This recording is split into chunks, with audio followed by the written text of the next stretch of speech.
Tammy, is it possible to turn on one light or they both? No. Can go off. That way I don't know, because this one is a little hard to see, so I had Aaron set up this one. That one? Is that a little bit better on that screen? Perfect. Alright, well, thank you guys for coming tonight. I know the weather wasn't too great, so thanks for coming out. Tonight we're doing the public informational meeting for the Northumberland Sidewalk Improvement Project.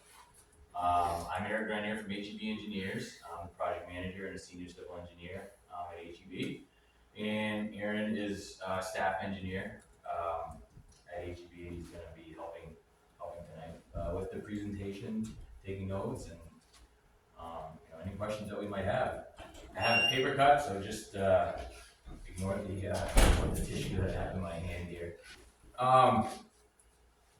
So just a little bit about how these federal projects operate. This project did receive federal funding.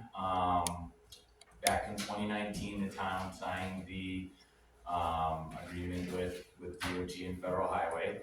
So this project is administered by the New Hampshire Department of Transportation. And as I mentioned, the funding is coming from the Federal Highway Administration, and it is an 80% cost share, funding by Federal Highway, and 20% of the cost is shared by the town. So a little bit about the funding requirements. All of these projects, because they receive federal funding, are required to follow a bunch of requirements in terms of what they call the LPA process, or the local public agency process.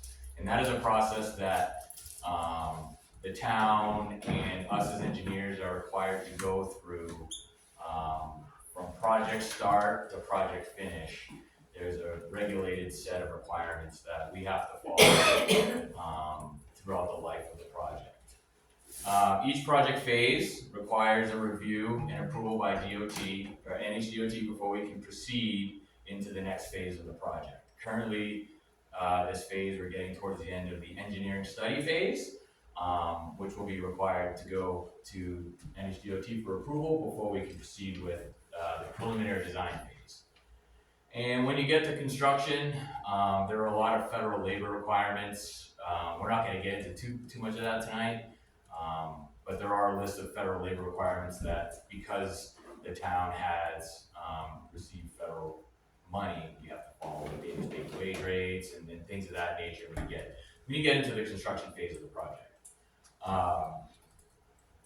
So just some frequently used acronyms that you might hear me say tonight. For me, I just, I abbreviate them, but just a quick list. If I say FHWA, I'm referring to the Federal Highway, and they are the entity that is providing the funding for the project. NHDOT refers to the New Hampshire Department of Transportation. As I mentioned, they are administering the project or managing the project at the state level, and will be doing all of the reviews on the engineering and things of that nature throughout the life of the project. LPA, I may say LPA a few times, that refers to the process that we are required to follow. It is, as I mentioned, a federally regulated process with certain steps that we have to adhere to along the way. And ADA is the Americans with Disability Act of 1990. When we get into a little bit of the layout and some of the improvements, if I say ADA accessibility, that's what I'm referring to when I say ADA. So why are we all here tonight? Review the project status. This is the second public meeting that we've had for this project. The first public meeting was what we consider the local concerns meeting, where we get feedback from the public on what they would like to see incorporated into the project. Tonight we're going to look at some of the outline. We're going to look at the alternatives that we considered as part of the engineering study phase. We have several options and things that we'll go through in some detail here, and then we'll present what is considered the proposed action, sort of the project that we're envisioning sort of moving forward with. Again, we're still in the engineering study phase, so it's not the final product that we're gonna see sort of in the field. We still have to go through the design, but this is sort of the framework of what the proposed action is going to be for the project. How did we get here? So as I mentioned, we had a local concerns meeting. We had pretty good attendance. We had pretty good public feedback.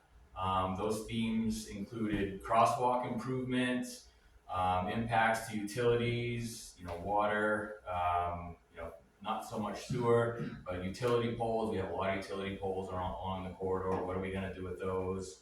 The bulk of it was sidewalk improvements, and then whatever roadway improvements are going to go along with those with the project. We had an alternative review meeting with the town back in January where we discussed options and critical areas along the project, some basic themes and cost estimates, and we went through some of the alternatives that we're going to show you tonight in some detail, and how we landed on sort of the proposed action that we're showing you tonight.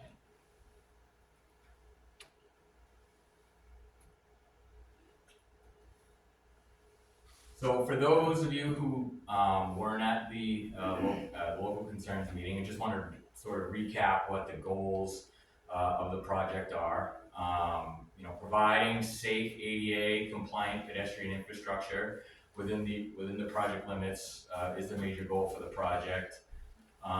Supporting downtown economic efforts and enhancing modes of pedestrian access. Making it easier for people to get downtown from neighborhoods is part of the project. Public connectivity. We have libraries, we have schools, some churches, businesses, all surrounded by the residential neighborhoods. So pedestrian connectivity, to the downtown area, to these critical functions is an extremely important part of the project.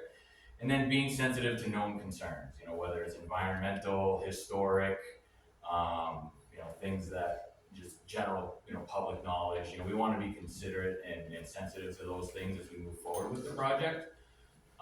So those are sort of the four overarching goals of the project that kind of frame how we're moving forward and how we're getting to our proposed action. So just an overview of the project area. Essentially the project limits go from the Groveton High School down State Street, and you would continue along State Street to the Main Street section here, and then Church Street essentially to the railroad tracks. So this triangular area and then up to the Groveton High School is generally the limits of the project. We have, I don't know if you can see them, but we have various residential, commercial, and public properties. We have the high school, there's a post office, there's a library. So there's a very mixed use just within this small corridor. So there are varying levels of use in this area, but that's a general overview of the project area. The yellow lines generally represent where sidewalks are going to be proposed for the most part. It might be tough to see on some of these, but those are, that's the general project area for this project. Some critical features that we anticipate being part of the project, obviously sidewalk conditions. There are portions of the sidewalk, and these are just some representative photos that I was able to use from some various site visits. But sidewalk conditions, ADA accessibility, the sidewalks are in varying states of repair. So existing conditions of that infrastructure is an important feature for the project. Utilities, we have water, sewer, drainage, utility poles, we have fire hydrants, we have underground communications. There's a lot of things that are existing that are gonna play a part in where we place curb, things that are gonna play an important role, drainage, when we add curbing, if there's no curbing now, what are we gonna do with that stormwater? That's all gonna basically take the important part of why we're doing some of the things that we're doing. Here on the second picture on the right, you can see that there's kind of catch basins. Typically those are located along a curb. But things of that nature we're gonna have to incorporate into the design here as we move forward with placement of sidewalk, placement of curbs, and what are we gonna do moving forward.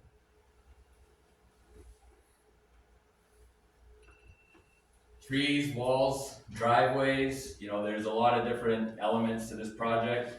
You can see here we have an existing sidewalk, limited curb reveal. If we want to bring that sidewalk up, what are we going to do, on the back side of the sidewalk? This picture shows a large mature tree that's probably just bordering the side of the existing sidewalk. What are we going to do here is going to be important. Whether we impact that tree or not, that will come through preliminary design. But that's basically how do you construct the sidewalk and how we're going to excavate things right next to a fully mature tree that's basically touching the existing sidewalk. Walls, we have some existing walls between the property and the sidewalks along the project limits that we're going to have to accommodate. We're going to have to make sure that what we do doesn't impact that infrastructure. If we do infrastructure, what are we going to do with that moving forward? Driveways, there are a ton of driveways along the project. When we get into construction, people need to have access to their driveways at all times. How are we going to make pedestrian ADA compliant sidewalks when we cross driveways? Things of that nature are all gonna take part as part of the existing conditions here moving forward.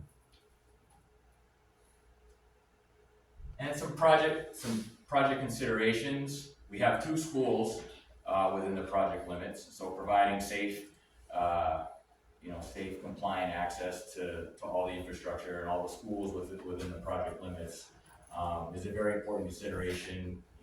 Including things like crosswalks, tip downs, where we're going to place things, how are we going to get to these locations during construction. All those important pieces will take place, particularly since schools are pretty much smack dab in the center of the project here.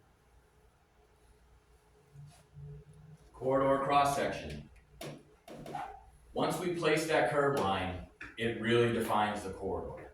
And what I mean by that is, whether we have lane widths, where we're going to provide parking, whether we want to change any of that. So what we're left with after that initial granite curb or that curbing gets placed, that roadway inside of it, we have to make sure works with the project when we're done.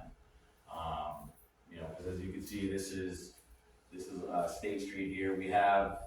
This is a recent picture. This is after the overlay that was recently completed, but we have 11-foot lanes and 7-foot wide parking. It's pretty narrow. So if we were to bring that curve in, that is, obviously going to play a role in what we can do with on-street parking, lane widths, things like that. So the corridor cross section as a whole is an important consideration, not just the sidewalk, but what's left in between the sidewalks when we're done.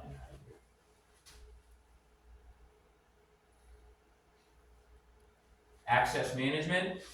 We have some stretches where, as you can see on the left photo, we have some stretches where there aren't existing sidewalks, but people are using them, for pedestrian access. This is down by the elementary school. We have a long stretch down in that area where, pedestrians are relatively unprotected from the roadway. Their vehicles are probably crossing this at a very regular rate.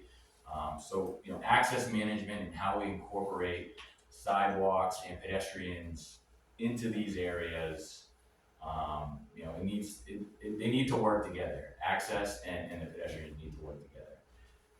This is up by the triangle. Again, we have a large area, a large open area of really no means for pedestrians to, you know, to access these areas.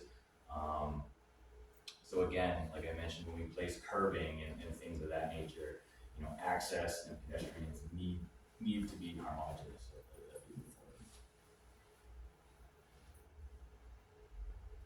Crosswalks. This was a picture from when I did some observations on students and pedestrian movements down from the elementary school. This was, I believe, during school drop off. So just kind of represented a picture of, we have a crosswalk that really goes to a refuge area that's not protected for the most part. I mean, there's a crossing guard, but this is a long stretch of unprotected pedestrian access.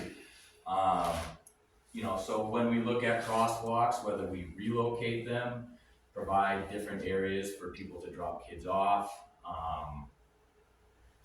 you know, how all that fits together is important. Particularly crosswalks, because there are a lot of crosswalks in this area that are either not perpendicular, they're very long diagonal crosswalks.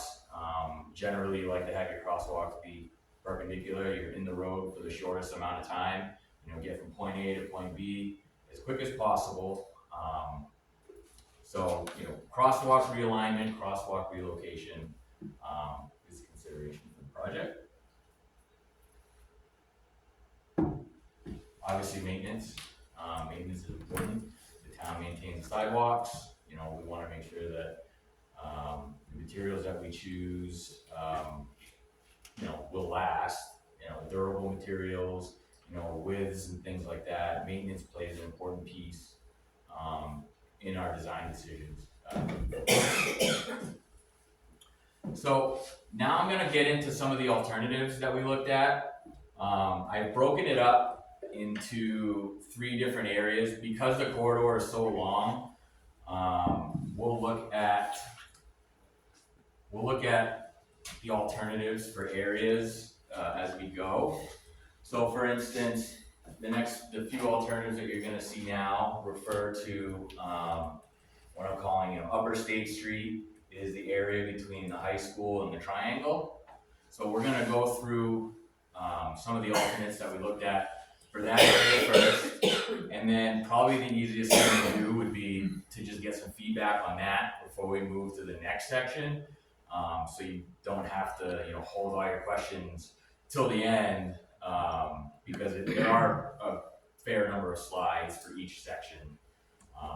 So we'll just kind of go section by section, and then, you know, if there's any thoughts or feedback that you guys have regarding our alternatives, feel free to jump in. So Upper State Street, as I mentioned, this is the area from more or less Pleasant Street to Rich Street. You know, it spans the high school down to the large commercial property right at the triangle. So things that we considered, you know, in this area, you'll see a lot of these common themes as we move forward, but in this area, you know, pedestrian facilities, crosswalks. We have the crosswalk at the high school that was a very skewed angle. I think after the overlay, DOT recently straightened it and relocated where the crosswalk actually is. It's in front of that little steel mailbox just to the side of the entrance to the field. Yes, so I'm gonna interject at this point. Yeah, while sure. you're talking of the crosswalks. So for those that haven't heard, the crosswalks that were redone not by the town, by the state of New Hampshire. As Eric referred to earlier, federal money comes into play when the state does all the paving in town. They did the overlay. Just by putting, even though it didn't touch the sidewalks, they only did that overlay in the middle of the road where we drive. It touched the crosswalks because they covered the paint that's there. They went over it. Federal regulations mandated the state had to bring those crosswalks up to ADA compliance. Correct. they had no choice without the chance of losing federal money to help offset New Hampshire roads throughout the whole state. Not a chance they're willing to gamble. So even though we know that we're redoing them, even though we know and the state knows we might be moving some of them, they did have no choice to redo those. So what has been done is only temporary and is not in conjunction with this project. All right, so that's a confusion that a lot of people have had, including myself, when they called me. We have a representative that we're working with at DOT. A lady, I believe she's in Concord. I'm assuming Yeah, she's in Concord. Yep. So Yep. and we went round and round and round with her about wasting taxpayer monies to redo these. They have no choice, and it bothered them, but they still have no choice because they're not willing to gamble losing federal funds.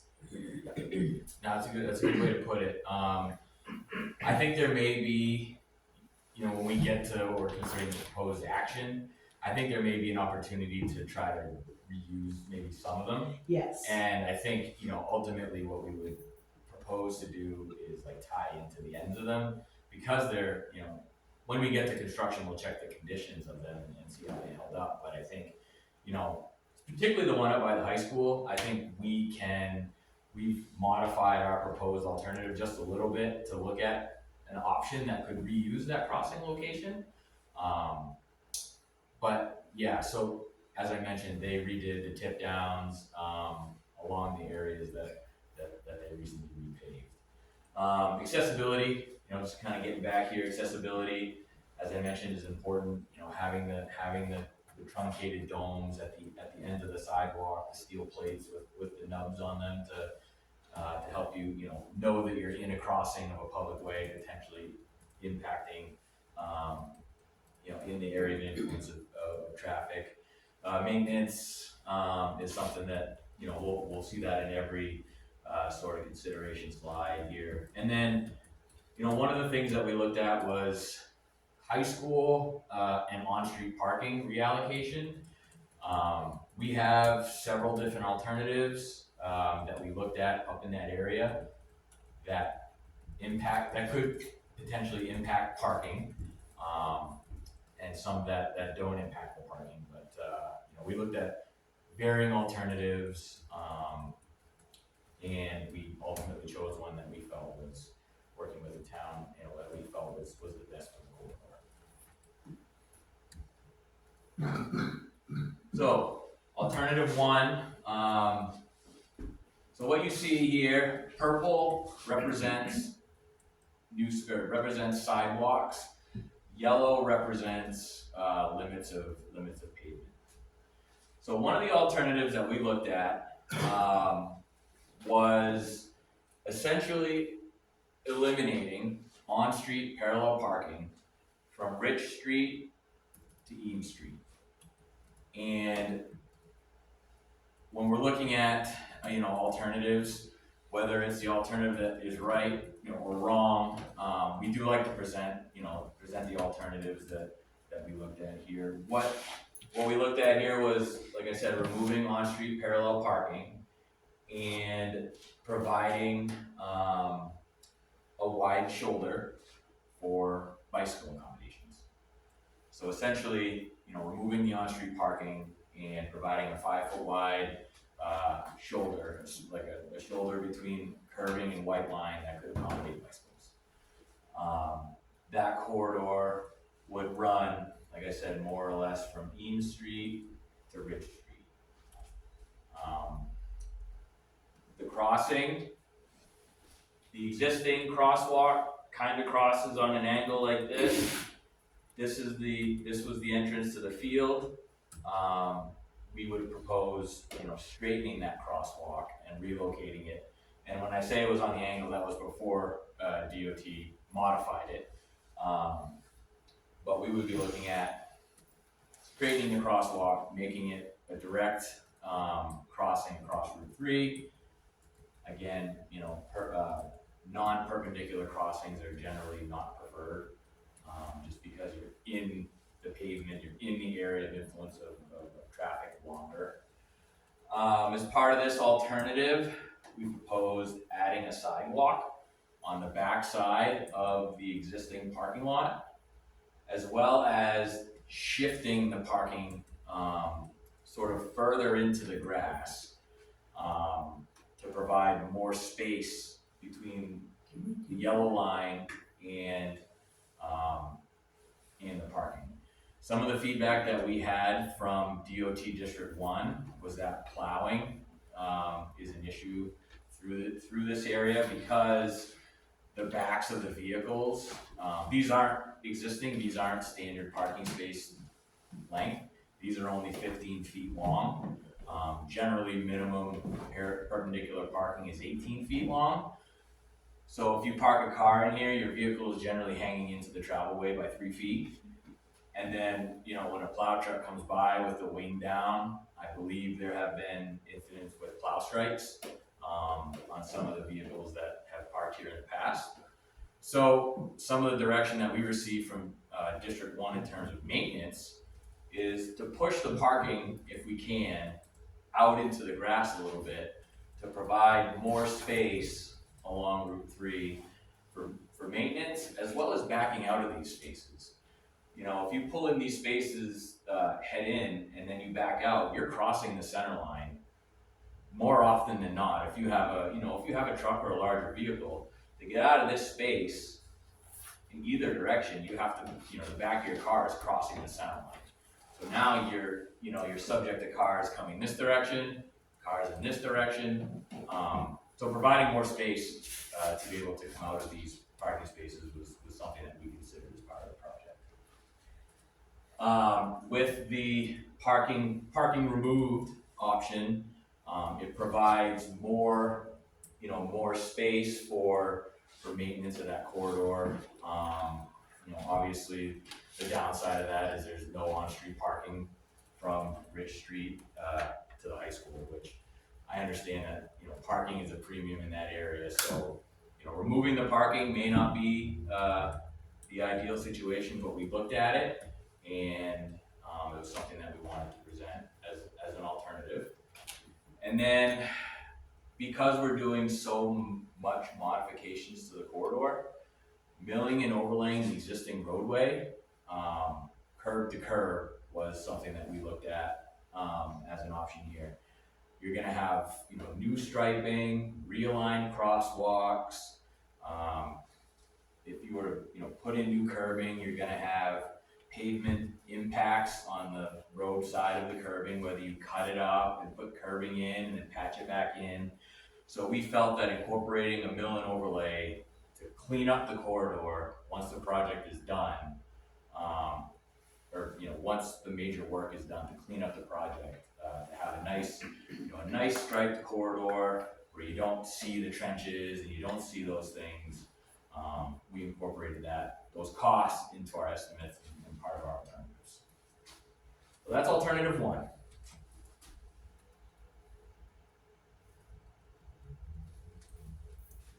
So alternative 2, they're all a little bit similar, but they're a little bit differences with each alternative. Alternative 2,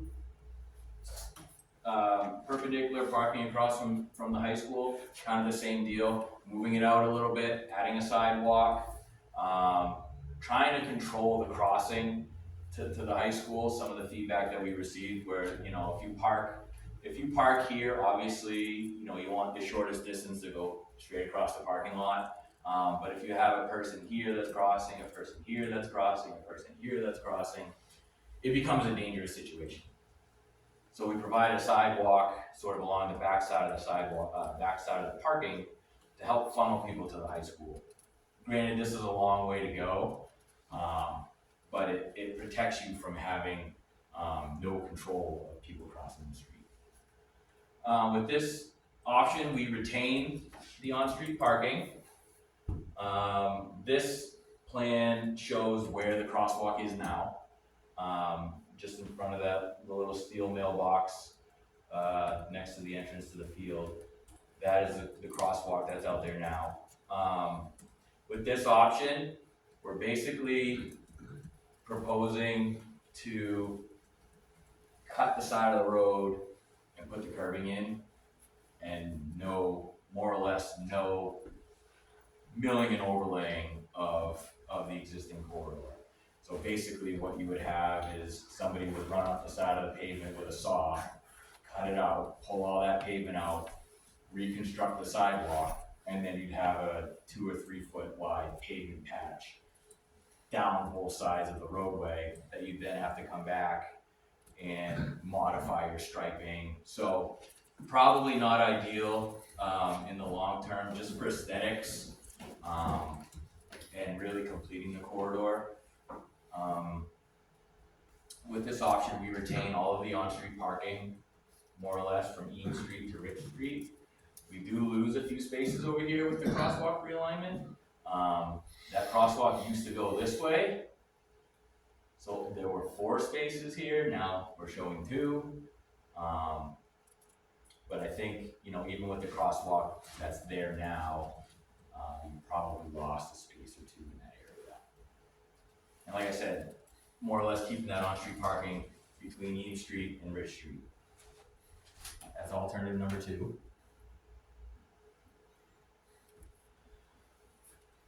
Alternative number 3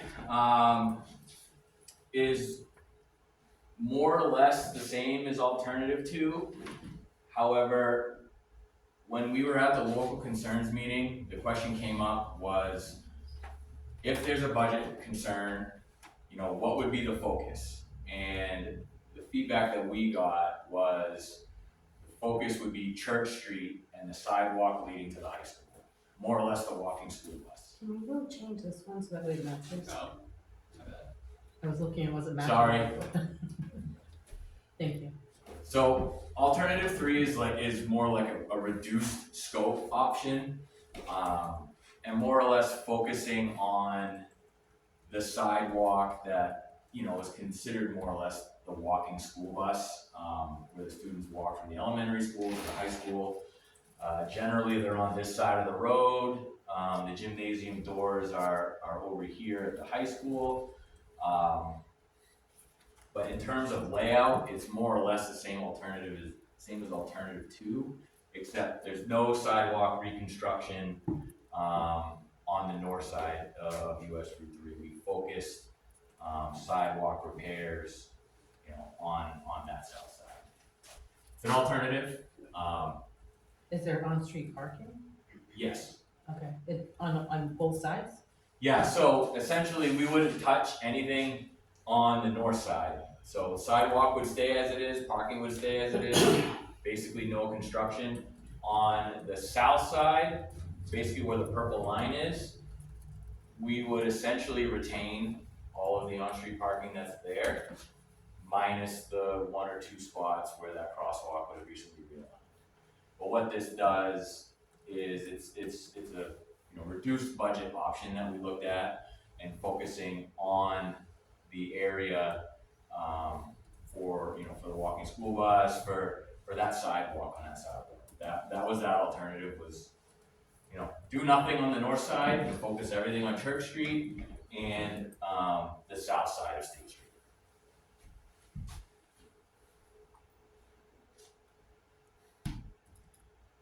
Proposed action.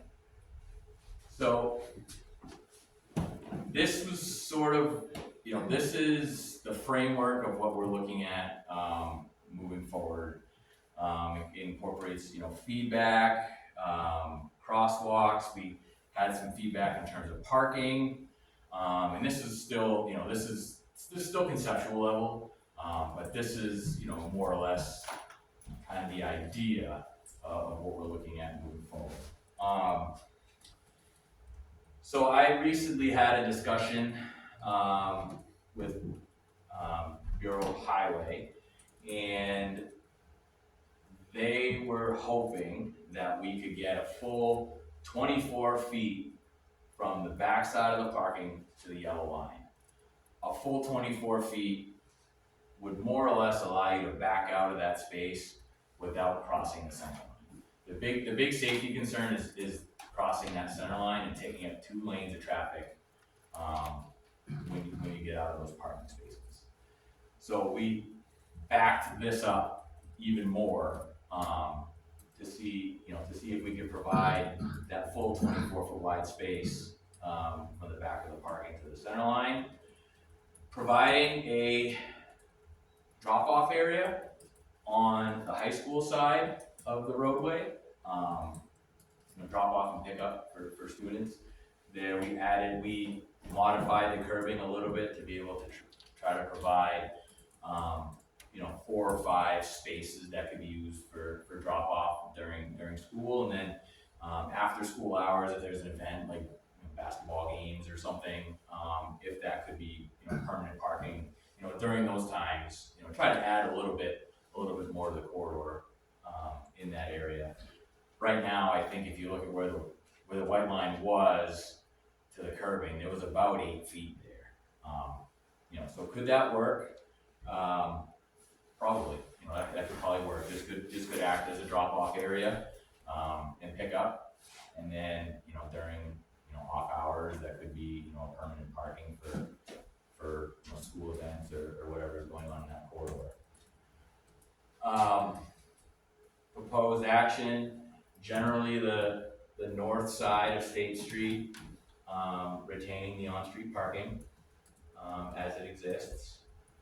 And on the south side of State Street, removing parking from Central Ave to Rich Street.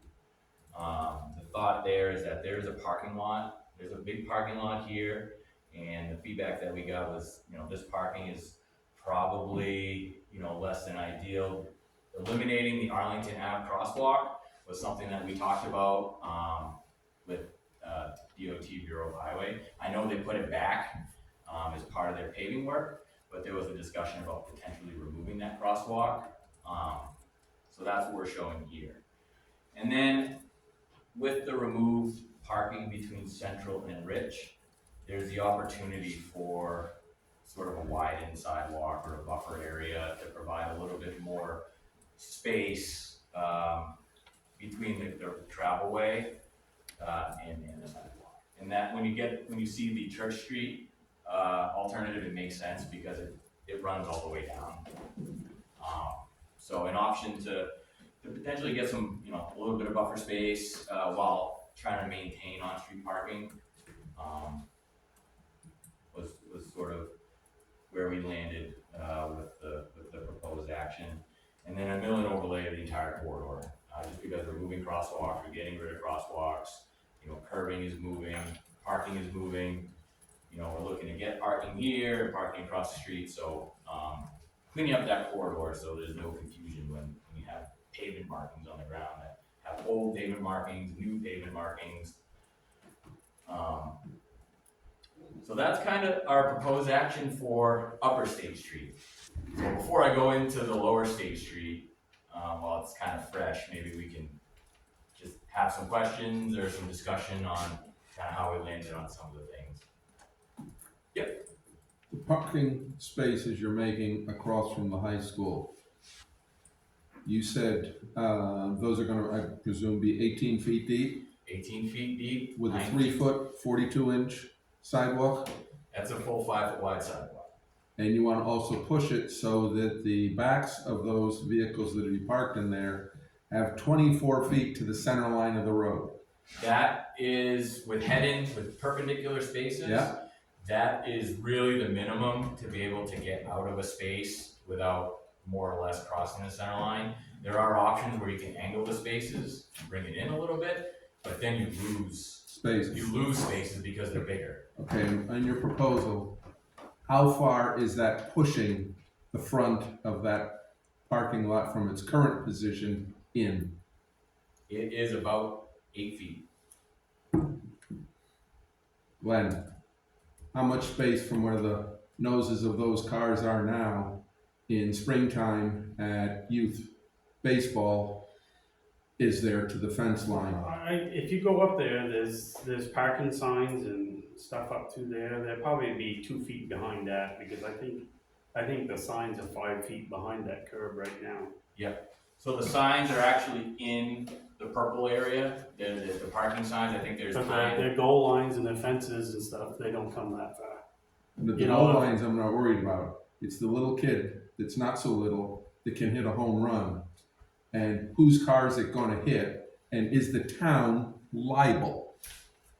Because as far as I'm concerned, we're not accepting a liability for that. Sure. Are there issues now with cars getting hit with, like home runs or foul balls? Yeah, but we're not moving them in No, 8 feet. I'm just curious if there is a problem now. When we put it this way, my kids never played in that ball field. Anybody else's that has hit it out of the park? Not to my knowledge, No. No. Okay, because the home run fence is in a long way. That's in quite a bit. okay. I bet you that's a good 18 to 20 feet where they set that home run fence in for the little guys. Gotcha. So, I mean, if, that's actually the first time I heard that one. So if that's an option, I mean, we could try to move it back in a little bit, but then we're looking at probably angled spaces. And then when you do angled spaces, you lose spacing just because they're bigger, turned on an angle, so they take up more space. yeah. Um, I mean, we could meet with rec officials Yeah. or the coaches that set up that home run fence. You know, between the two of us, we could probably figure that out. yeah, and like I mentioned, this is not the final, like, Right. this isn't the final, we still have, preliminary design where we're gonna work through a lot of these things. But this is concept level, so, this is where we get that feedback. I didn't think of that, and I think that's a very good comment. Very good comment. Jim, can we go into that field? Do we have? The town owns it. So But does it have certain restrictions? that's something we would have to look up and find out from the folks that donated it to the town. If we can change it in that respect. I believe it has the use on it, but I don't believe it has size on it. So I would think we'd be able to. But part of the whole package that we get is we do have to look into easements, ownerships, and being able to push back. Yeah. So that research would be part of what is being done throughout this whole project. Yeah.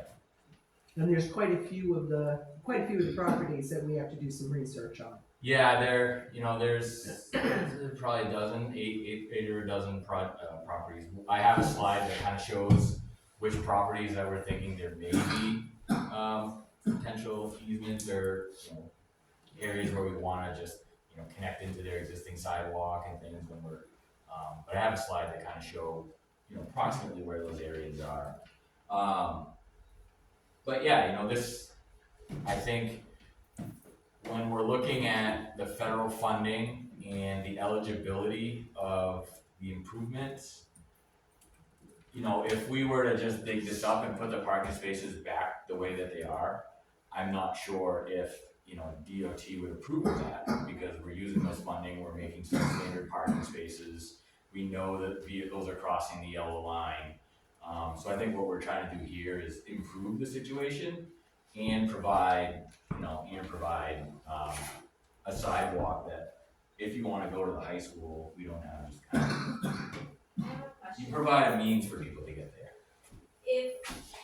What was the difference for the ball field from this one to the second group?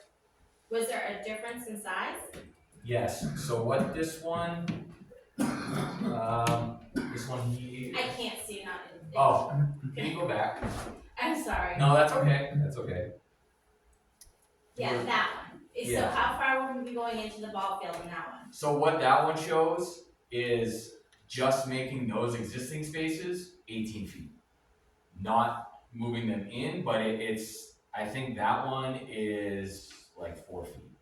So that one would be more beneficial for the kids playing That baseball. one would give you more buffer from the baseball field. So that would be the one that would be interested in if that's. We don't have a sidewalk there now. No, No, but So you got 42 inches for a sidewalk, correct? yes, Plus And the then- extra 3 or 4 Yeah. feet to move. By my way of calculations, that's 6.5 feet. Yeah. Not 4. 6.5 feet, yep. But so that would be different, so what's the measurements? This one here, 2 feet. it doesn't solve the issue of The backing ball out and crossing the center line. This is the one that we're not sure that DOT will give us a final nod of approval on. Right, So although we like it, you know, they might not approve it. Right. Yeah. And if we did the kitty corner, then we're reducing spaces for teachers. yeah, that's, you know, if we do them on an angle, Yeah, they take up more space because you basically take that parallel space and you rotate it on an angle. yeah. So that angle, you probably lose 6 spaces. Holy You know, That's too five or six spaces. I mean, you have 25 spaces there now. That's not much. There's not enough parking as it is for Right. kids with cars. Right, so, As it is, and then when you have the whole SAU for their staff come down for, staff trainings. Like, I live on Preble Street and most of the time, I go and park at home and have to walk. Because there isn't any parking. Do right, we have permission And we to double park and triple bring our people in here Emerson's to do this. parking lot? It is, Emerson's parking lot is not a public parking lot. That is a privately owned parking lot. So it'd have to be purchased. If we wanted to turn that into a public parking lot, we would have to purchase that land, yes. Which would then devalue the value of the building for them, because then they've lost a nice parking lot to go with that business. Sitting So, you know, that's the double-edged sword, and whether they wanna sell it or not, and for how much. Yeah. If we didn't put the sidewalks behind the parking spaces, would we have to change the parking spaces? even the parking spaces as they are now are too short. They're only 15 feet. So let's But aren't have they the ball. grandfathered because they're already there? And we wouldn't be doing anything else? If we did, right, It's just a thought. yeah, no, I mean, I think if we touch any of that area as part of this project, we'll probably have to bring it up to standard, right? If we don't touch any of that, and that's not part of the project, I don't believe there's anybody that would, as part of this project, would say you have to fix it. But once we, you know, start looking at, you know, federal money and DOT's involvement, you know, those areas, they've already mentioned that they'd like to see So we gotta something basically there. make them happy to get the funding. What's that? We gotta make them happy to get the funding. Yeah, it goes through the, you know, DOT review process and it gets sent to all the different DOT bureaus, you know, Bureau of Highway, the district that does all the maintenance, they have an opportunity to weigh in on the improvements that you propose in the corridor. Backing the parking up was something that they brought up, as one of their major concerns Oh, with this It area, is a concern. just, you know, just from their maintenance perspective. So what does that do for the building for the pool? It doesn't do much, right there. So the pool Well, I is, see that, but so you're not gonna have any parking in front of the building like there was last summer? yeah, I think there's a crosswalk, which I don't believe is there anymore. That got eliminated, that was, part of their directive for the overlay with that crosswalk they wanted to get rid of. Which is silly because people use it during the summer to take the kids to the pool. Yeah, Don't add logic. You know what, my kids are grown and I have grandkids, but, you know, and I work in a school. You can't take away something that the kids So- use So some, to keep them safe. some of the crosswalks they talked to us about, some of them they did not. That's not one I recall them talking about. You know, they did give us options.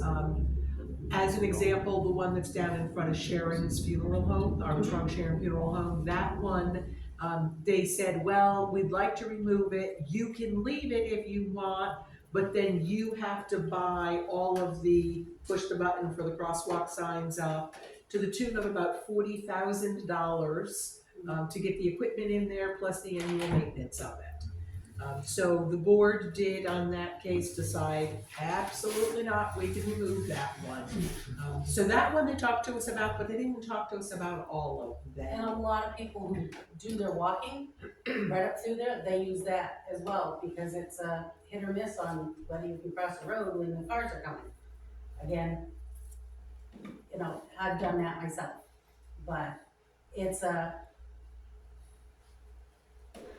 what's gonna happen if you push all these spaces up during the summer when you have kids that are trying to use the ball field, they're trying to get to the pool, that you know, So in theory, Crosswalk. not in reality, in theory, this is supposed to help them, because what they're Right. doing in this project, the crosswalk is moved further away from the pool, but now they're providing a safe way once you cross to get in front of those parking spots by actually having a crosswalk there that the kids can be on.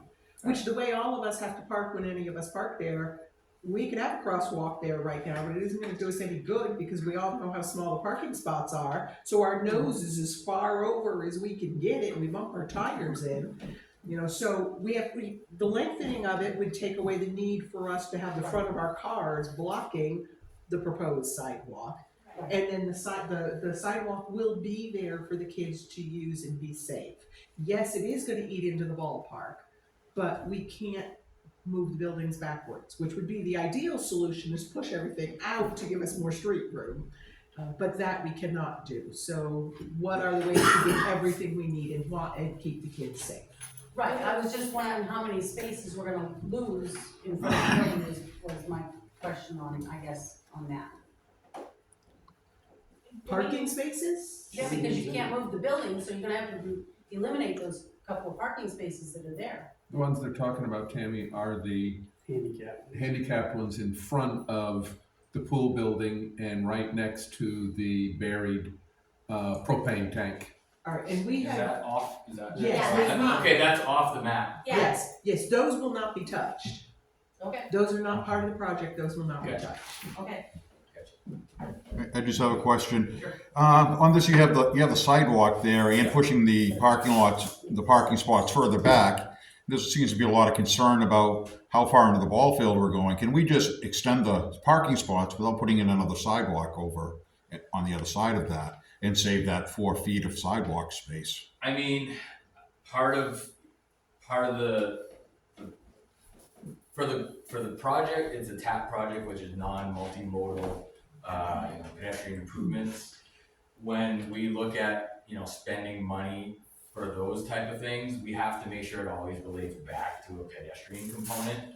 So pushing the sidewalks back and adding the sidewalk, they kind of go together with the pedestrian aspect of it. If it's moving the sidewalks back, moving the parking back, but there's no pedestrian component to it, it may be ineligible. I mean, that's something that we could show and then have DOT weigh in on it as part of the engineering study. I'm not for any handicapped, though, that might not be able to use that handicap parking because it is the limited there. The spaces of it, or anyone who lives at the downtown that might be handicapped. With the loss of the crosswalk to the school, you're now asking the kids to cross, to be down here closer to the, beyond where it is now, to be on the correct side of the road of the pool with no handicapped accessibility then to get from that crosswalk to the pool unless we ask them to be in the street, which is not safe.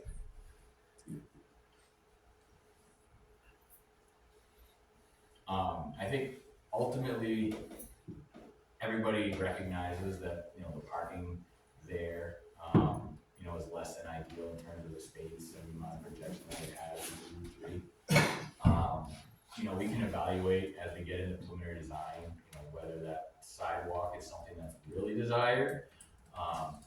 This one, or providing maybe a little bit of ADA accessibility, with a fraction of the sidewalk.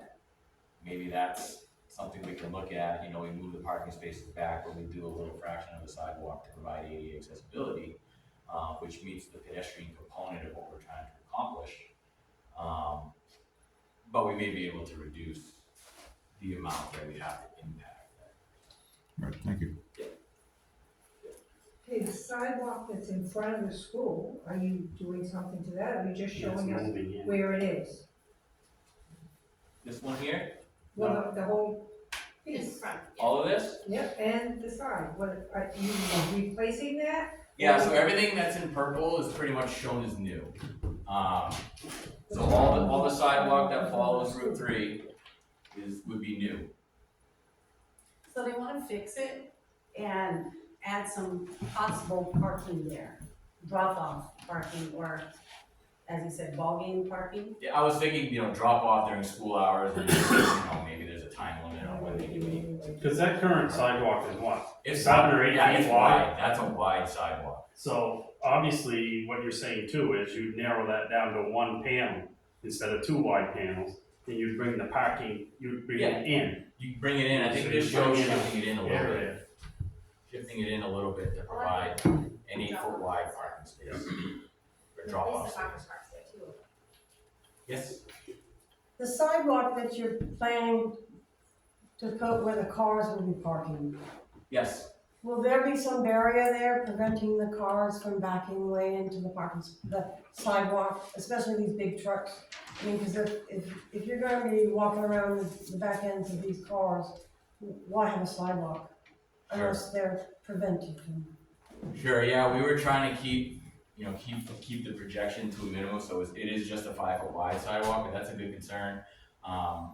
Typically when you have those big trucks that are, the rear end hang over a good. Well, 1 or and 2 the feet. plows, the truck, the little guy that drives for him to get down that sidewalk during the day when the kids are in school, if there's trucks and cars that are backed way in there, Sure. what's the sense? Yeah, usually what, they consider an extra like 2 feet to try to accommodate that, so that sidewalk ends up becoming 7 feet. But yeah, what is shown is just 5. We can look at, widening that. Like I said, this is still concept level, so we're getting all this feedback, which is great. Put down those little cement things too, so the cars can't go past them. Yeah, sure, of course you can. Like little stoppers, That's an expense too. but I mean, Yep. it would help, Sorry. it would be Yeah. beneficial. So how many Wow. spaces do you have? How many parking spaces are we talking about? I know, I'm Just thinking in more. total, Yeah, right there, along the ball field. right here, No, One stop. Along the yeah, ball right field, there. How many? along,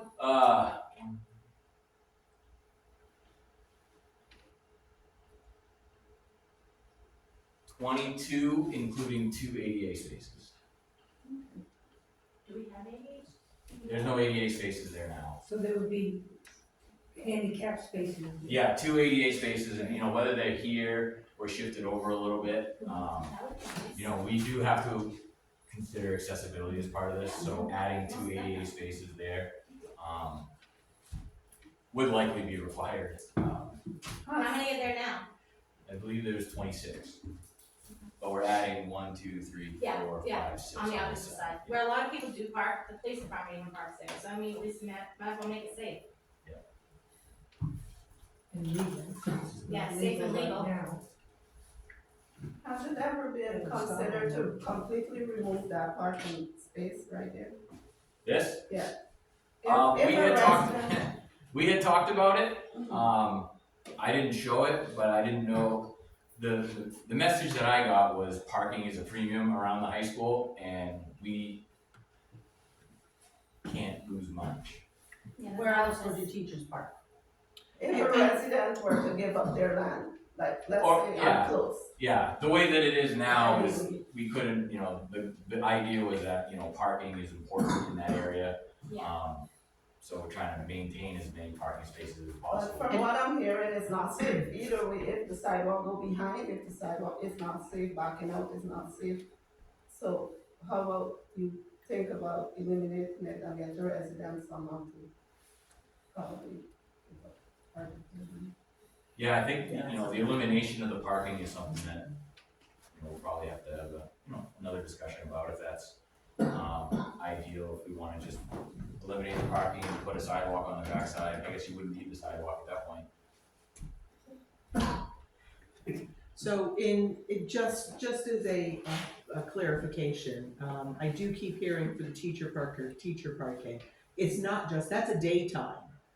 But what about when we have basketball tournaments on the weekends with Yeah, parents yeah. or, Yeah. events at night? You gotta remember, I work for a school, so I'm all about our teachers, and if you're doing this because you wanna make it more safe for the kids to go from the elementary school to the high school, you gotta make sure that you have your teachers there, so that we do have that high school there. And we And still I have am that. not disagreeing with that concept at all, I just wanna Right. reiterate that this isn't, It's for everybody. it's not being specific, with a specific, Right. you know, section, cross-section of town. This is for everybody, it's Yeah. townwide, Right. you know, so, yes.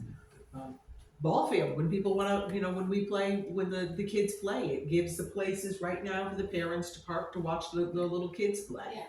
You know, so it is for everybody parking, and It- parking is a premium in this town. In the summertime with the pool. That's why I like the sidewalks, that's why the kids actually have a place to walk when they go to the pool. I'd rather see that sidewalk there myself instead of having to cross and come down and cross again to go back in the pool. That doesn't Yeah. make sense. No, Or as it was said, somebody's running on the grass with a truck with the thing sticking out, there goes a kneecap. well, that's why I think we should get those little cinder block things and put, Right. and you measure it. But I do like the sidewalk being there, 100%. it's taking up a lot of the It ball does, field, cause it does, you know, getting that it's the parking, give and take. getting that parking to where it's not impacting the roadway, so you can back out of them. Like I said, we have the option of looking at angled parking. We did actually look at a layout with angled parking. And what that does is that brings it closer back to the road, but horizontally, it's much bigger. So you lose probably, across this bank, you probably lose 5 or 6 spaces, if I recall. But, you know, that could be an option if, you know, we're trying to strike a balance between, you know, projection into the field and backing it up and maintaining parking, you know, angle could be something that we Who look at. owns the roadway to the rec center? On the backside, Yeah, that's part of the town's land. so could we, in theory, take the dugouts and the home base and push it that way? So then this way, this way we can have everything that we want, but if you're not accessing, if that's not really an access, we could just make that as a walk path. I mean, I don't know what. One time I remember using it was when my dad was doing the haunted house, but that's about it. So there's currently drainage issues there. Okay. So we'd have to do a lot of work on the layout of the land, you know, before we could do that, because we certainly don't want the kids playing in mud No, puddles. no, yeah, exactly. Right. But I was just trying to compromise. Everything is a possibility, Does all the right, town everything's a own, possibility. does the town own that parking spot that's on the other side of the With the rec tennis center? court? Yeah, we used to be the That's- basketball court. It's all Yeah. part of that And they same use that land. for parking during the Yes, that's all one piece of land. week? Where the pool is, where the rec Right. center is, the old tennis court, the ball field, that's all one piece of land.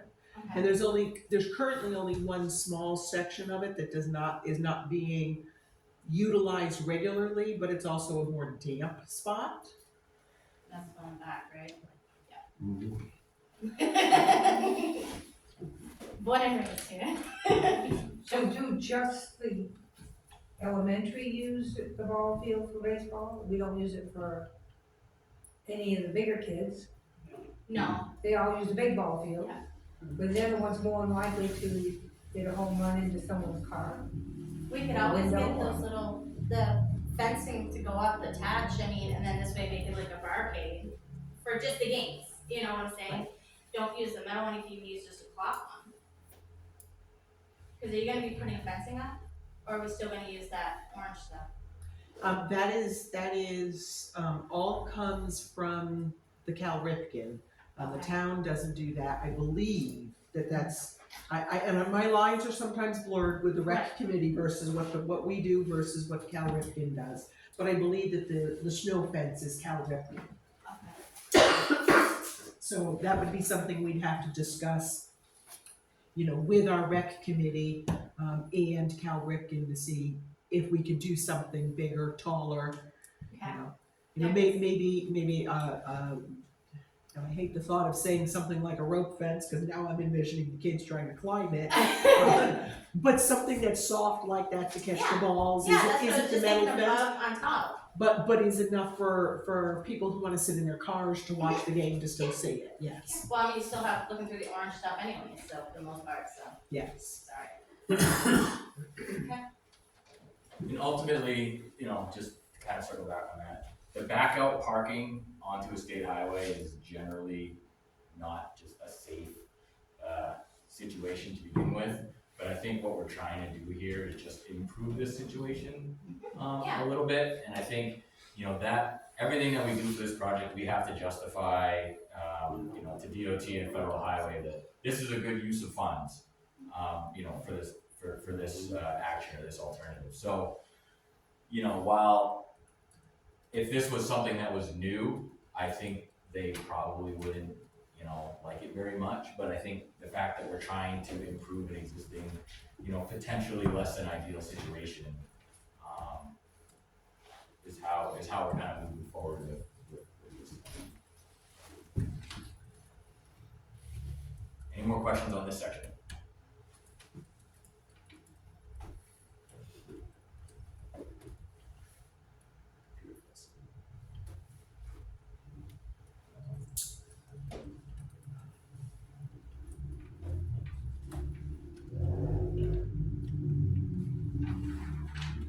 Okay, Lower State Street. I'll try to move these a little bit quicker. A lot of the same considerations: crosswalks, accessibility, sidewalks. We have utility conflicts in this area. Mainly, the utility poles are on the roadside of the curb in the middle of the area. Maintenance, and then parking reallocation. There was a crosswalk that got relocated in front of Shop and Save, which ultimately reallocates the parking in the area because we have a crosswalk where there wasn't a crosswalk before. So we look at those things. Alternative one. So what we looked at in this area was providing, 5-foot wide sidewalks minimum. A lot of the sidewalks in front of the, businesses are wide. They're like 10 or 11 feet wide from the face of the existing curb to the building. But 5-foot wide minimum. These smaller ones maintain that 5-foot wide minimum. Providing 11-foot wide travel lanes. That's what's out there now. If you measure from the yellow line more or less to the edge of the new parking that was striped, it's 11 feet. The parking spaces are 7.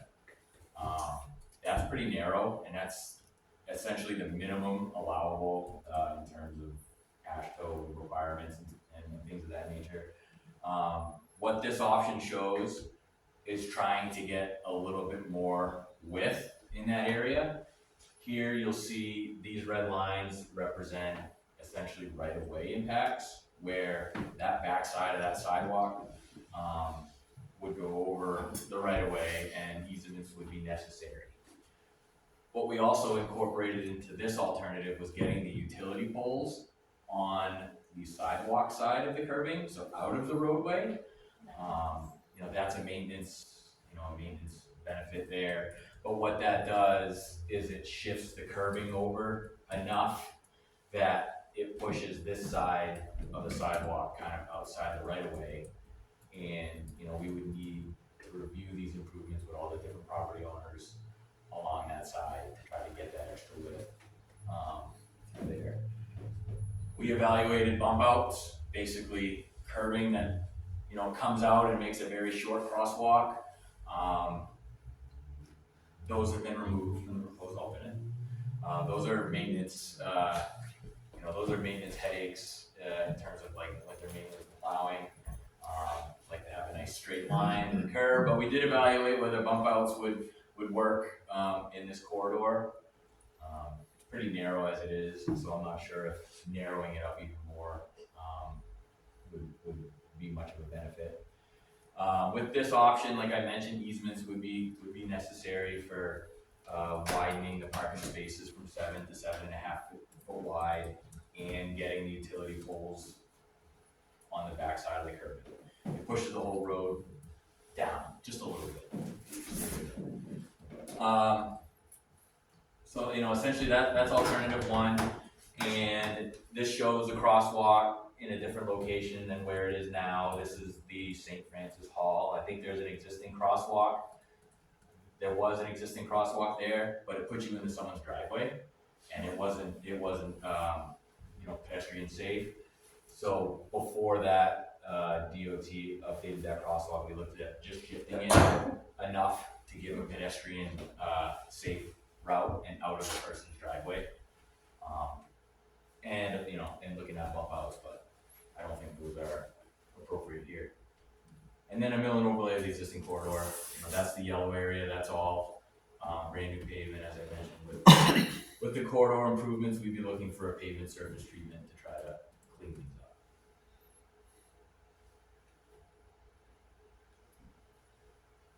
Alternative 2, very similar to alternative 1. However, this represents the crosswalk more or less where it is now in front of Shop and Save. You know, this option again shows a curb bump out in that area.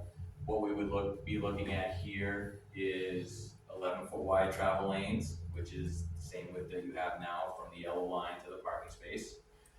And then widening the parking spaces from 7 feet to 7.5 feet. What you can't get with that in terms of without right-of-way impacts is it doesn't allow you to get the utility pole on the backside of the sidewalk. So we can widen the space, but the poles will still be on the roadway side of the sidewalk, which, you know, in terms of maintenance and reconstruction, we want to try to get those poles on the backside if we can. One of these areas, the benefit of this layout is we wouldn't need, you know, easements from these property owners along this stretch, and we're also showing not going to the face of all the buildings where the sidewalk goes to. This would just be sidewalks more or less in the right of way. Just an alternative that we looked at, trying to keep everything in the existing town right away. And then, you know, those areas where you have 10, 11 feet of pavement from the road to the buildings, half of that would stay as it is. So that was an alternative that we looked at on that area there. As I mentioned, alternative 3 was the reduced scope option, which focused the improvements on Church Street and up to the high school. So alternative 3, nothing on State Street. So that's a quick one. Obviously that, you know, that doesn't meet the goals of pedestrian improvements on Lower State Street, but it was an alternative that we looked at, focusing just on Church Street up to the high school. So that, you know, no option or no improvements on alternative 3 on State Street.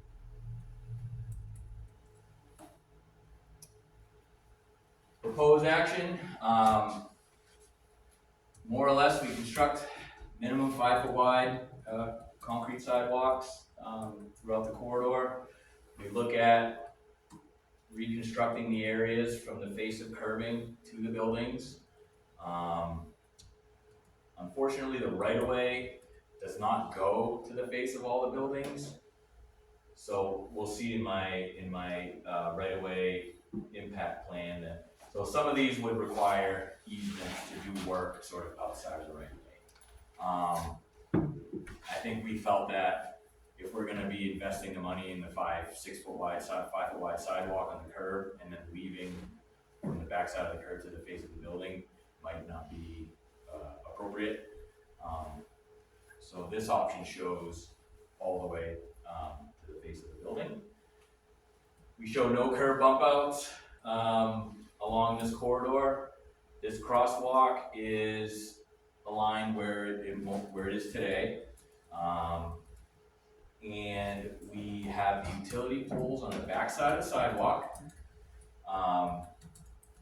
But we basically maintain the width that's there now. You have 11-foot lanes and 7-foot wide parking spaces.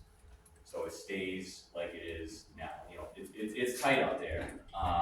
But without easements to push things out, we would kind of run out of room with where the utility poles are situated in their current location.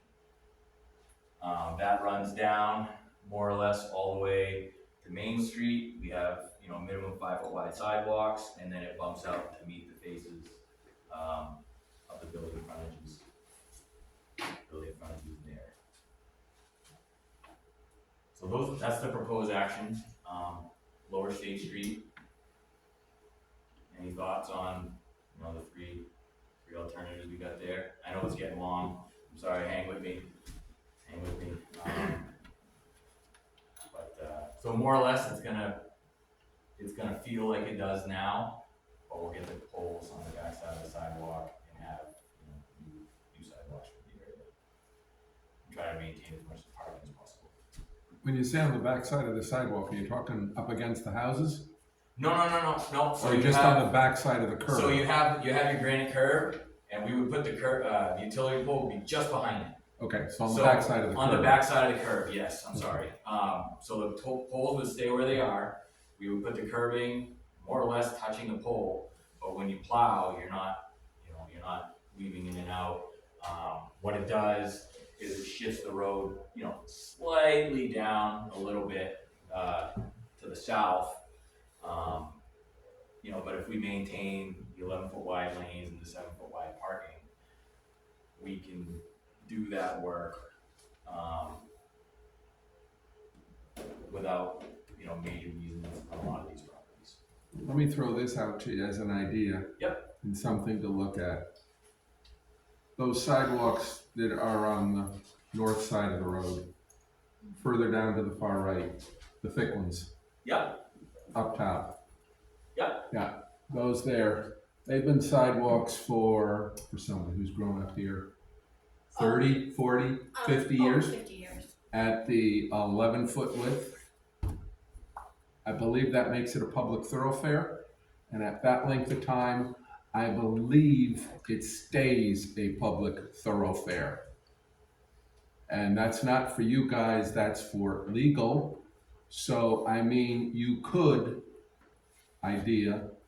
shrink the width of the sidewalk back, widen the parking spaces on at least that side of the street, to where they're 7.5 or 8 feet. Yeah, 8 feet is preferred. 8 feet deep for a car to get in. You give them that much more space and traffic to go easier down the street. And then just leave the rest of the sidewalk the way it is.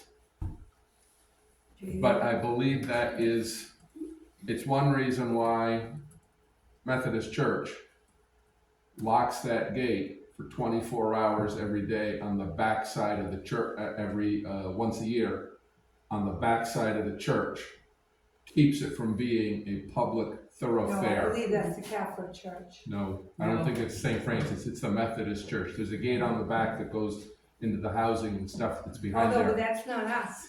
That's No. the people that bought the parsonage. We've been fighting with them. Okay, that gate, by closing it for 24 hours in 1 year, it keeps it from being a public thoroughfare. And they can reclaim their property at any time just by closing it permanently, and nobody can complain about it. Yeah. That's been walked on by thousands and thousands of people in town for 50 years or more. Walked on, maintained, plowed by the town. It is a public thoroughfare. Legal would have to say, yep, that's true, and bless it, and all that sort of stuff. But I believe you can do that. And it's not gonna go on against any easement or the property owners. They've allowed it for this long. And when I meant I was thinking an easement, like a temporary construction easement to get on there and do that work. Because we would basically be replacing it in kind, more or less. But like I said, you could move that back 12 to 18 inches. Maybe move that back that way. Yep. Not the sidewalk itself, just the front edge of it, where the curb is gonna be. That could go back 12 to 18 inches into the sidewalk. You've still got a very wide sidewalk through there, very wide. Yep. You can move your utility pole behind the curbing. Okay, You've so got you're talking parking about spots poles. now that are 8.5 feet from the curb to the People driving lane. open up their door without. Mhm. So what about the ramp? What ramp? The Handicap ramps? He's on the other side of You the put the handicap ramp wherever the curb No, goes. no. No. There's a ramp that goes into the beauty shop. Yeah, Ron That comes out. Cameron's How old big's the building. sidewalk there? What? How deep is the sidewalk from the How curb? deep is Oh, it? it's gotta be a good 6.5 feet. So we would still be able to take off that much? If you Still took be off okay? 18 inches Oh, yeah. with 6.5 feet, you still have a 5-foot wide sidewalk. Yeah, No, I'm just asking, because it does stick out. Yeah, I know. Mhm. Yeah, ultimately what we tried to do was work, the restriction here was like where the existing utility pole is. It would be nice if it was like 18 inches closer, closer to the property. Yeah, almost definitely. Because, those are, I believe those are all 3-phase poles. Though they're gonna be expensive to move. but they're all dated too. They're Yeah. all dated. They're all Yeah. very dated, Yeah. yes. Yeah, so, And the newer ones are a lot taller and larger in diameter, so. And how many of them have been hit by poles and have damage to them already? yeah, they have the steel plates on them because a lot of them are, in the road, Mhm. where they're obviously where they don't want to be. But yeah, we didn't. We talked about moving the poles, but just in terms of cost, we tried to work around them. But moving them would make a lot of things better. Would make a lot. It'd be at least 6 poles, I think, if not 7 down there. Yeah, I think From the corner, go back to 1, 2, 3, 4, 5, 6, 7. Or 6. You may not have to move down to 6. The 6th one is at the St. Francis Hall.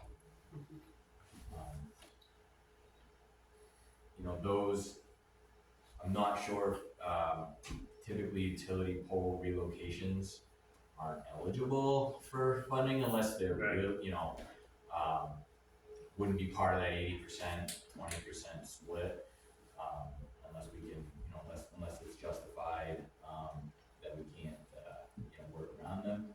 But yeah, I think, ultimately what we came to, Aaron and I, was that utility poles are not in an ideal spot. They were, 2 feet back. We could do a lot more with what we have, in this area. This action shows kind of working with them and trying to provide as much sidewalk space as we can. Given the age and the condition that they are, and that wing work needs to be done, and I'm gonna use the building across the street. Yep. Eversource they've moved some of the poles as they have to set new ones. Gotcha. Out of their pocket. I don't believe that the homeowner has paid for this one, I believe Eversource did. Is it something that we can just reach out to Eversource I think and that's say, probably a good idea. And we Hey. do that as part of preliminary design. We'd say, hey, look, we understand these poles are old, probably need to be replaced. We're looking at a sidewalk project. Now would be a great time. for you guys to move the poles? Yeah. What, But next to my yeah, house is a utility pole, and 3-4 years ago, they had to replace it, and they moved it into my property by 2 feet.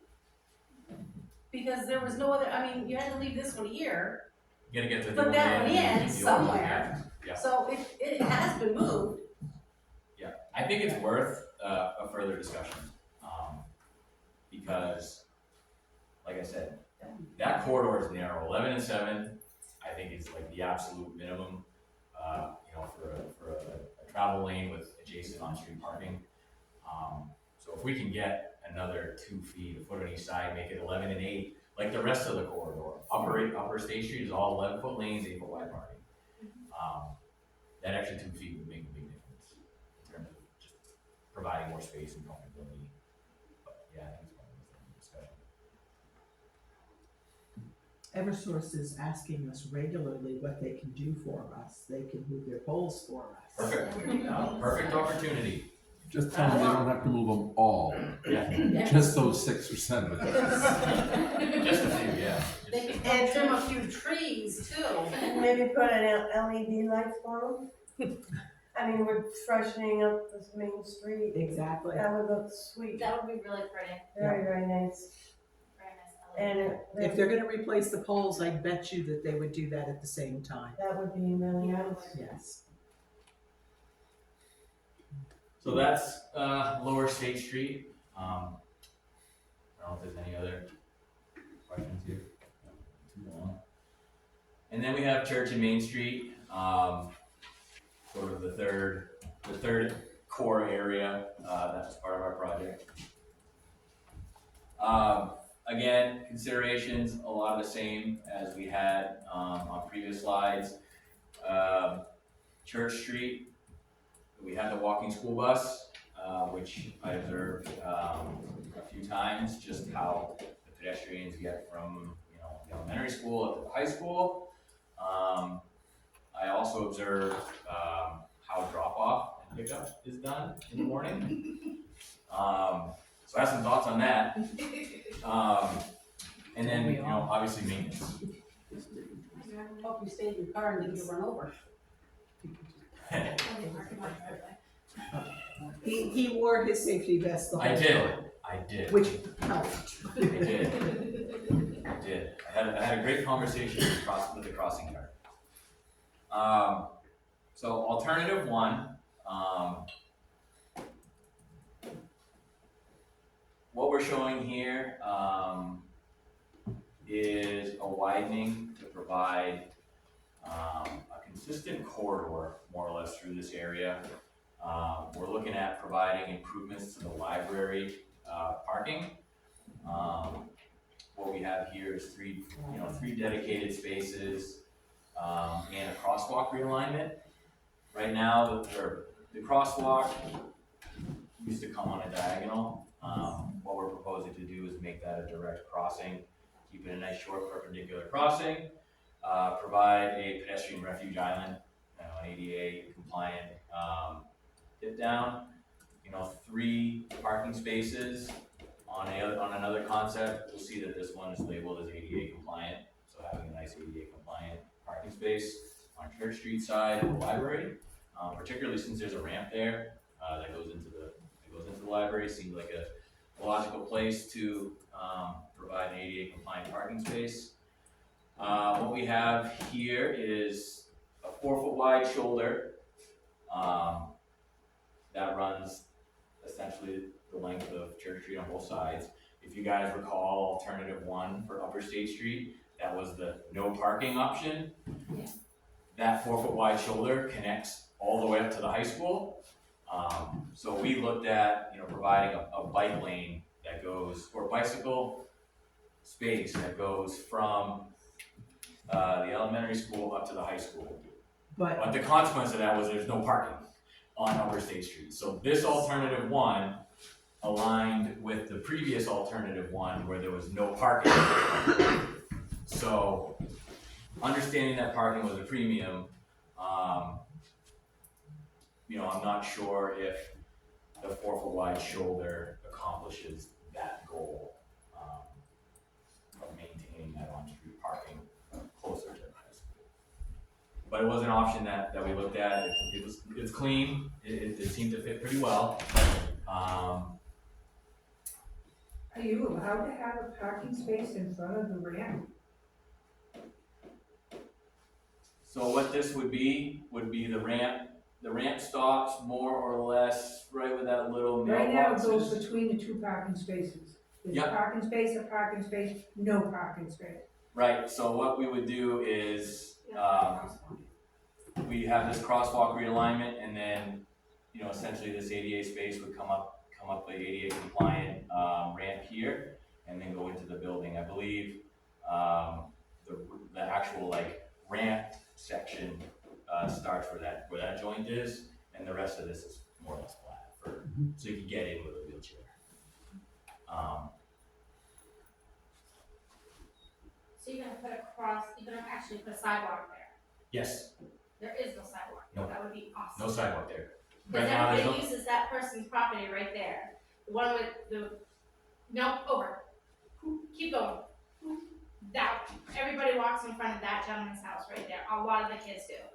Because they go from the elementary school straight to the library, and they walk right in front of his house. gotcha. So I think when we get to the next slide that shows the lower half of Okay. this, It's just dangerous. yes. Because it's a hill, and the kids, I've seen kids fall. Yeah, and the pavement here is kind of broken up, and Yeah. there's a grass knoll, and there's Yeah, no parking sign. Yeah. Yes, but we don't never take the children across there. We Oh, no, cross them. well, we don't, we're adults, but I'm Yeah. just saying kids do, maybe. Yeah. Oh, yeah, kids really do that. Yeah, so what this does is it provides, a sidewalk, Yeah. The parks get off and then get in. Yeah. Yeah. Cause it's more or less a big sea of pavement out there. Lower Church Street, alternative one. So Change slide. Chase, yeah. Lower Street, alternative one. There was an existing crosswalk here. We looked at kind of moving it back, realigning it. This option shows a curb bump out to provide a shortened distance to cross Church Street. We have the addition of a sidewalk across this parking. Right now, this is all no sidewalk until you get past the railroad tracks. So what this option does is provide a sidewalk while trying to maintain, some of these driveways open as much as we can. But more or less, providing a means for people to get from here to here and have, some areas where they're protected from travel, from vehicles. So we would consolidate the crosswalk into a single crosswalk here at the church, and then the pedestrian flow would essentially be this way. There's an existing school drop-off here now. We would look to maintain that area as school drop-off. What I observed during my site visits was that people traveling, I don't have a north arrow, southish.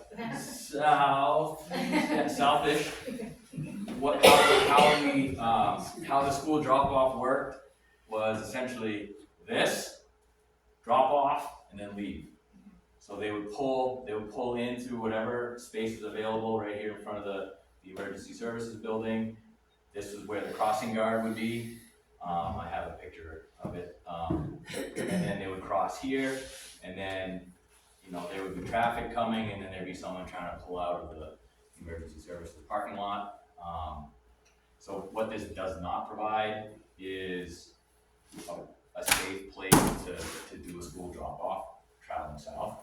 You'd eliminate that movement by adding this sidewalk, and then eliminating this crosswalk, and then forcing everybody to cross over here in one spot, versus having this spot where people are crossing and then having a crossing, a couple hundred feet away. Now, That's kind of how it operates right now. will emergency personnel be able to get into there? Because that is no parent is supposed to be parking there. Because that is supposed to be emergency personnel's parking. Yep. So they'll still be able to pull their vehicles in from the road in. So Like this? remember, this is an alternative, not the proposed, Okay. because This is that just was an a big, alternative. that was a big issue for us, yes. Just an alternative. With this one, no. Okay, then X that. This one, no. So that's Church Street section. Then we get on the main street. Typically, you like to cross railroad tracks perpendicular. If you're on a bicycle or you're walking. So we propose realigning that sidewalk to cross the tracks perpendicularly. And then we had talked about potentially doing a small section of sidewalk where the buses park, but it's very tight in that area for a bus to get in and out and provide a raised sidewalk. But we did look at that as an alternative. And then as you come up Main Street, essentially the end of the project would be the new sidewalk at the bank, the newer sidewalk where the bank is. That's alternative one.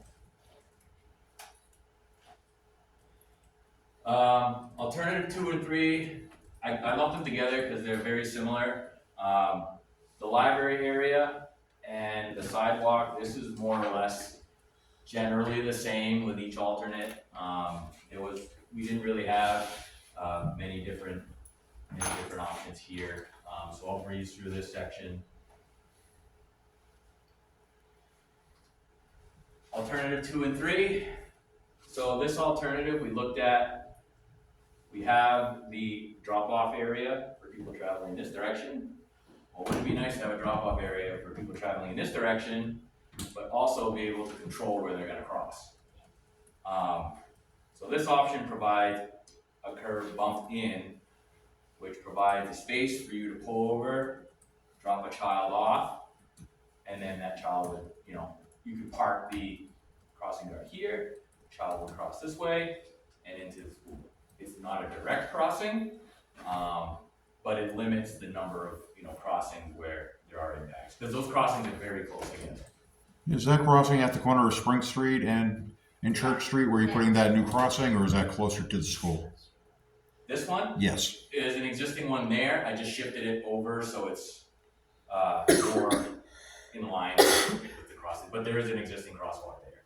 You're talking about the one across from the Methodist church? Yes. Yes, Front Yeah. Street, yeah. Yeah, we moved it slightly to make it fit with the ADA refuge island.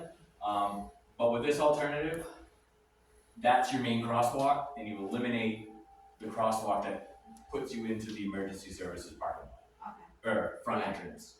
Yeah. So you're essentially, you drop off, cross in the school, crossing guard stays there. The problem with this option is you dropped off kind of past the crosswalk, and you're asking people to come backwards and then across.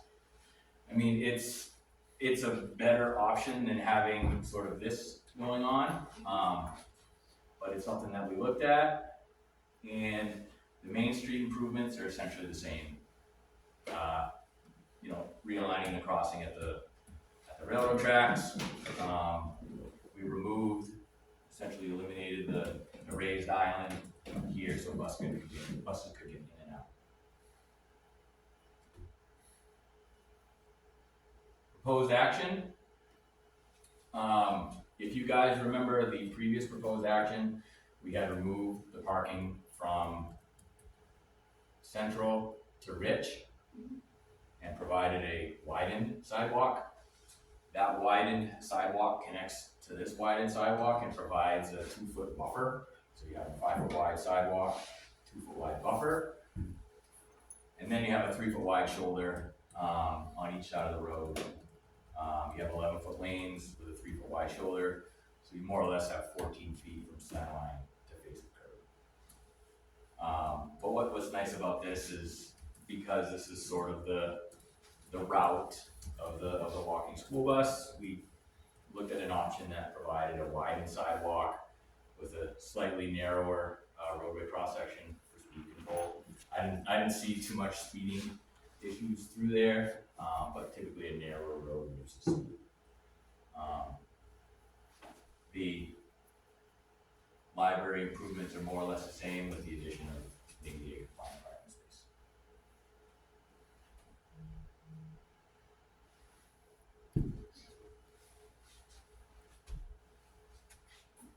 Proposed action on Lower Church Street. So we looked at providing a school drop-off ahead of the crosswalk.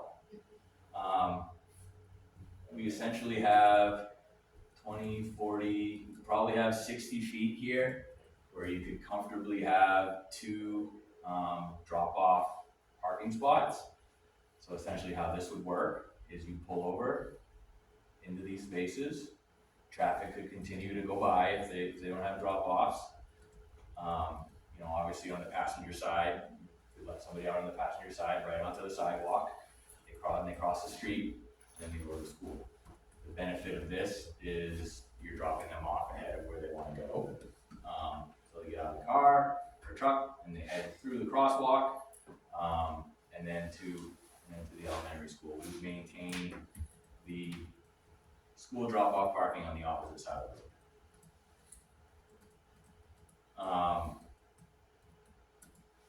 Well, the ones parked on the other side of the street don't need a sidewalk. They can just turn around and go down there. Across the street, yeah, they don't need a sidewalk there. I mean, they don't need a crosswalk there, because they can go that way.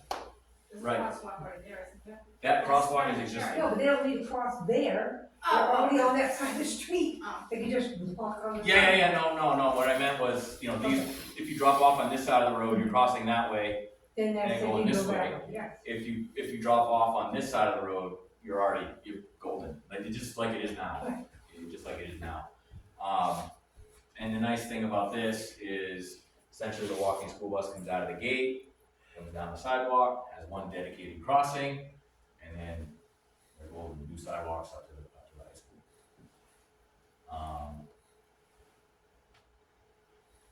go back to your question, I'm looking at it, trying to find it. the answer with this option would be no. So yeah, there would be curb and a sidewalk there. Can you push the sidewalk back, like to make it so our emergency personnel can fit in? Because I don't know who owns that property that everybody parks at anyways. The one next to the fire station? Yeah, I think It's, this the part- town does now, it had been the precincts. We had discussed that needed to come out. Yeah, so Because the emergency personnel needs to be able to Yes. drive into those front well, yeah, spots. that's what I was wondering, if we could take the crosswalk, if we need to have one there, push it down. You know, So what I'm saying, he's- said the parking spaces are in front of He's it. removed that crosswalk period, because there is no, in any of the plans, there is no safe place to put that Okay. crosswalk with solid sidewalk on both sides.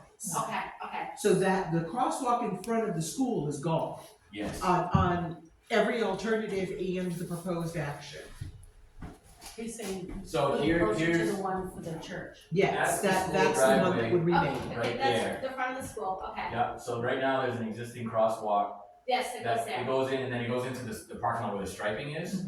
Okay, We're talking about getting rid of that crosswalk Go closer to the church. and then having the drop off be ahead of the crosswalk. right, but what's the And then- purple, where is is that where This is the parking lot I Oh, think that in you're Groveton? talking about. Oh, that's the parking lot. in This is Groveton. the parking lot, this is the emergency services building, this is the parking lot next to it. We Okay, are showing a sidewalk there, And it needs to come out. but yeah, okay, yeah, what we could do is get rid of it and make it something flush, so it's still, it has visible. lines there, it has lines there. it has lines, or you could do a flush mounted sidewalk with basically flush concrete, because you still need to have the plates in the ground Right, across the street. yeah, But you could make it flush concrete so you still drive over it. okay, But it just wouldn't be, it'd be something a little bit more than striping, okay. but As long amount of as, drive. as long as the fire department, the ambulance, the people that we need to Sure, save us can sure. make it there, then we're fine. Sure. Sure. And then as you come up Main Street, we pretty much have this open as it is, buses come in and out of there. And then you sidewalk up to the bank where the existing sidewalk is in better condition. So between the sidewalk that's in front of the parking and the sidewalk down below, you got a little tiny purple thing, what's that? It's a space. Right. Right, Right here? no, on this No. side, right there, Right right there. It's like a space. That is a section of sidewalk to divide this long stretch of unprotected area. That basically, so there's a utility pole here.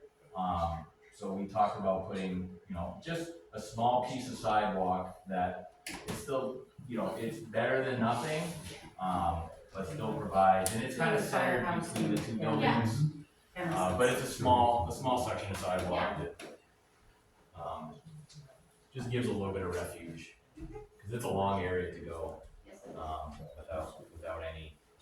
So on the Main Street side of the school, does that sidewalk gonna stay as wide as it is? When the bus pulls up. That was bus pulled up.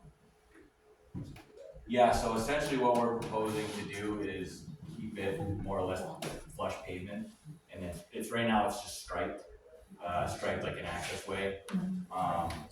Without moving the school fence in Right. to get the buses in and out of there, Yeah, right. having a 5-foot wide sidewalk is pretty restrictive to get in and out of there, so we're proposing to more or less keep it Similar to what it is right now. similar to what it is now. I mean, we could investigate like we're doing over here, flush concrete sidewalk that, it still delineates where you wanna go, but you can still drive over it.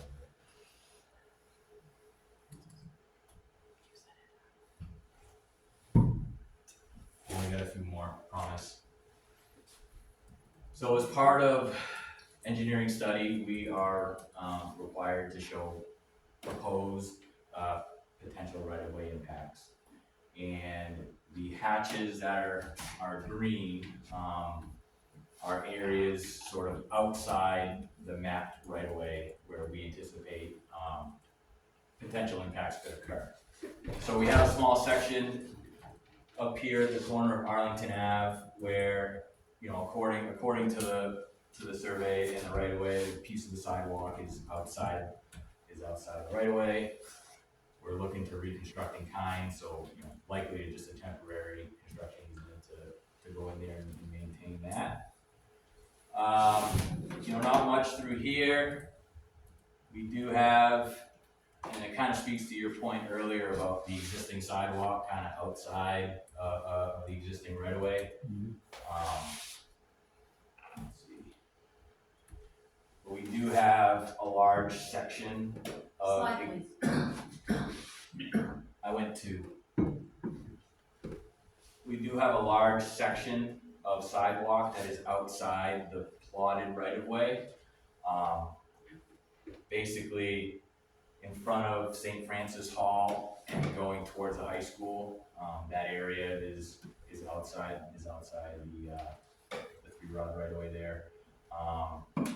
So again, we're more or less looking to match the existing sidewalk location along the retaining walls there, but it is outside the right of way. And then again, these areas are outside the plotted 3-rod right of way where we anticipate impacts in front of the buildings. Whether we can just do it is something we'll have to figure out. But those are outside the current right of way there. And then Aaron, if you go back one,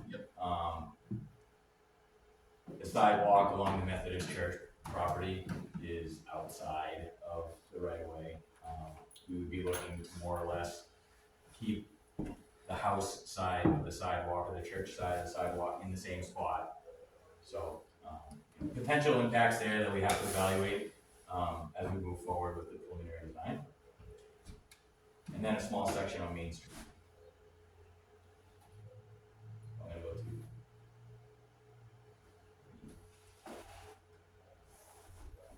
Okay. Just some original funding details. I'll try to breeze through these. So the town submitted grant applications for federal aid through the Transportation Alternatives Program. The town awarded grants for federal aid, and here you can see the total of the original awarded grant. About 1.1 million for round numbers, and federal funding for the improvements. The town signed the grant in 2019. Alternative costs, these are all costs, right away, construction, engineering. So this is an idea of what the overall project costs are. As you can see, alternative 1, 2, and 4 are generally in the same range of overall project cost. The reduced scope option was the option that didn't have any improvements on Lower State Street. So that's why that cost is significantly lower there. So the previously awarded funds through the TAP program, through the grant application, 1.08 million. If you take the lowest cost alternative, it's roughly $544,000 above the awarded federal aid funding. Next slide. Proposed action. We're about 2.5 million in total project cost, and that is above our federal aid grant. So because there's such a significant increase in cost from the grant application to our overall project estimate, we were required to go to the NHDOT Estimate Review Committee, which we did last week, and we reviewed the estimate with our DOT project manager to just confirm our costs, our unit cost is within the realm of other similar type projects that they have on file. Again, like I said, I met with the Estimate Review Committee September 20th, I think it was last week. They reviewed our estimate and concurred with our estimate, which is great. And then So what happens now is because they concur with our estimate, any additional funding availability is pending NHDOT review of our proposed action, approval of the proposed action and the engineering study. So once that happens, they will make a determination on additional funding availability for the project. Yeah, that additional funding that they, might be Yeah. willing to give does mean we still have to make our 20% match. So that is why at this last town meeting in March of '24, we had the warrant article to ask for the additional funds. And the taxpayers at that meeting did approve it. So we have already, if the state is willing to move forward, we have already gotten permission to move forward as well. But if the state says, no, we're stuck with the original amounts, then obviously we can't spend that extra $1 million that we asked for. It is contingent upon the state. Yeah, and then we might go back and look at the reduced scope option, right, or some other, formulation to get the project back within the budget. Right. Wait another year, ask NBRC for money, because what's another year at this point in time? Right, I know, tell me about it. So, just so everybody's aware, this is the proposed action that we're gonna submit engineering study on, for DOT review and approval. And before we can move forward with, detailed design and permitting for the project, they will have to concur with our proposed action. So we're hoping that comes shortly here, and then in the next steps, so our full engineering study, this was more or less the big remaining piece here to get through our engineering study process. We'll pull everything together. We have a report, plans, all the documentation from the meetings that we had with various DOT bureaus, railroad, all of that gets put into a package and submitted to DOT for review. And we can't move forward with design until we have, with detailed design until we have DOT concurrence on our engineering study. And then we anticipate, based on my discussion with Leah, DOT, our project manager, fall 2026 bidding for 2027 construction. Another year out from what we were hoping. Which, by the way, is as horrible as this sounds that we're saying it keeps being pushed out, when the town signed the grant in 2019 and the taxpayers approved it, we signed the grant in 2019, it was known at that point in time, construction estimate was 2026. So the town was aware. So although this feels like everybody's dragging their feet, 2027 is now a push out from the original estimate by 1 year. We are still running fairly close to this very, very, very slow moving project. And when they scope these projects from, approval to construction, I think generally recommendation 3 to 5 years from actual, grant approval to shovel in the ground. We have to do all of our federal review process, permitting process. We have to follow the national environmental protection agencies, permitting requirements, and all of that stuff has to get reviewed by federal highway, DOT. So there's a lot of steps that we have to go through as part of the process, and we can't continue until we have approval on the previous fees. So these federal projects tend to take time. As you can see, some of these projects. But that is my last slide. I do have one more, but I don't have more. So that's what I have. I know there was a lot there. I wanted to just make sure that we gave you guys an overview of the various things that we looked at as part of the engineering study and the development of our proposed action. This is not the final construction product. So, if you have any feedback on, you know, things that you saw, you're like, no, that doesn't make any sense, or, you know, we've seen this. You know, I have a card up there. My email is up here. Feel free to shoot me an email and say, hey, you know, after your meeting, I was thinking of this. You know, when we get into design, you know, can we incorporate this or can we incorporate that? You know, feedback with these projects is always encouraged. So if you have anything, feel free to give me a call, put an email on there, send me an email, grab a card and on your way out. But that is all that I have, unless anybody has any questions. I do have PDFs of these plans, if somebody wants to come down and look deeper at these plans, Eric's provided me with copies of that. You feel free to come down, you know, we can look at the plans. I'm not an engineer, I make no, you know, I don't even wanna begin to imply that I'm gonna tell you everything he can tell you, but it gives us a place to start and we can reach out to Eric with any detailed questions Absolutely. that we have. Absolutely. I have boards. I know we went through a lot of different areas, a lot of different slides. I have boards up here. If you're welcome to take a look, you know, to try to see the project, you know, linearly, because we did jump around quite a bit through the various areas. But that's all that I have.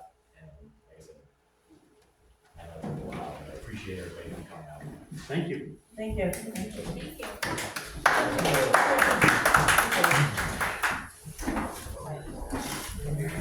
Do you wanna officially close?